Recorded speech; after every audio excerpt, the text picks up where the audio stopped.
मांग की चार विधियां, मांग की लोच की मापने की जो चार विधियां यहाँ बताई जा रही हैं, उनमें फ्लैक्स की प्रतिशत विधि, मार्शल की कुलवे विधि एवं बिंदु बिंदु चाप बिंदु विधि, ये हमने तीन विधियों का आपको वर्णन किया है। अब चौथी विधि लेते हैं, हम लेते हैं यहाँ पर, वो है चाप विधि या आर्क मेथड। जब वस्तु के मूल्य में परिवर्तन बड़े होते हैं, बहुत बड़े बड़े परिवर्तन होते हैं, तो यह विधि सर्वोत्तम है।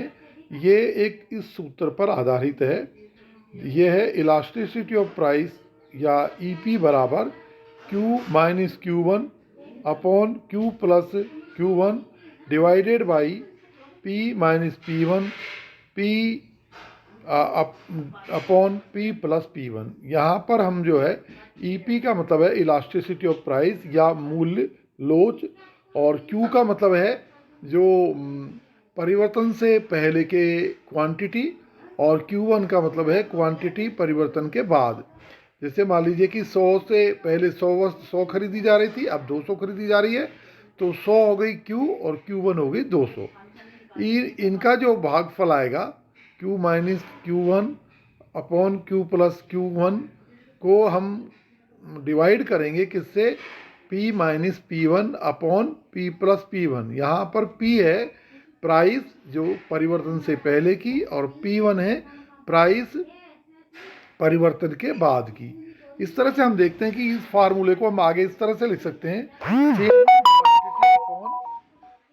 बेस क्वांटिटी एवं current quantity equal to price, basic price plus change price upon change in price. इस तरह से हम इसको फार्मूले को सॉल्व करके आगे लिख सकते हैं। यानी Q माइनस Q1 को हम डेल्टा Q या चेंज इन क्वांटिटी कह सकते हैं, और P माइनस P1 को हम डेल्टा प्राइस कह सकते हैं।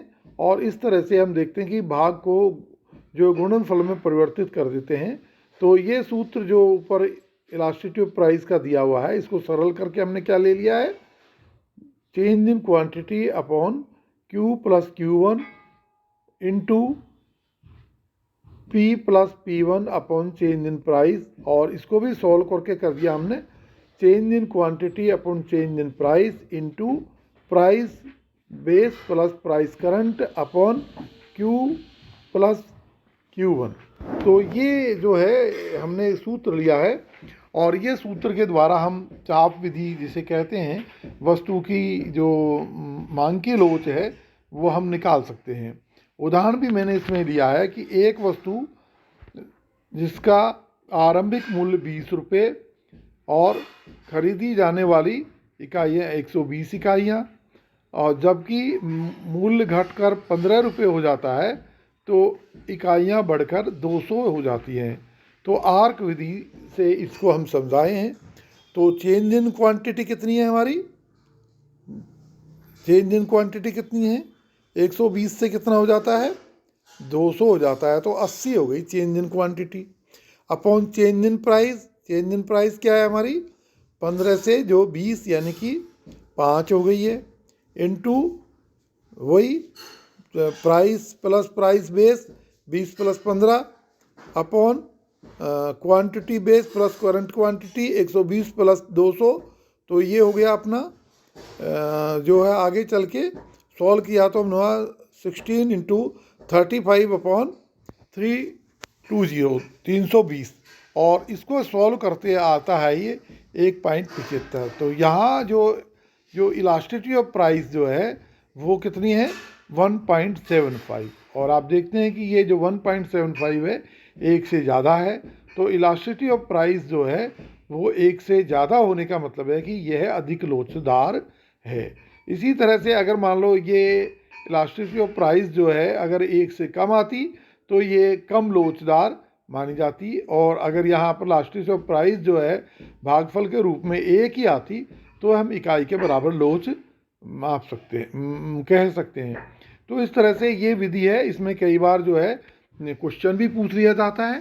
और मेरा ये मानना है कि अगर ये क्वेश्चन आए अगर ये क्वेश्चन आता है कि भाई आप मांग की लोच की विधियां समझाइए, तो डेफिनेट रूप से आपको इसमें जो है उदाहरण इस तरह का जैसे अपन ने यहाँ पर दिया है दोबारा समझा कर आना चाहिए। और वैसे तो चारों विधियों में ही जो आप किसी न्यूमेरिकल उदाहरण के द्वारा समझा सकते हैं, और चाहो तो अलग अलग उदाहरण से भी समझा सकते हैं।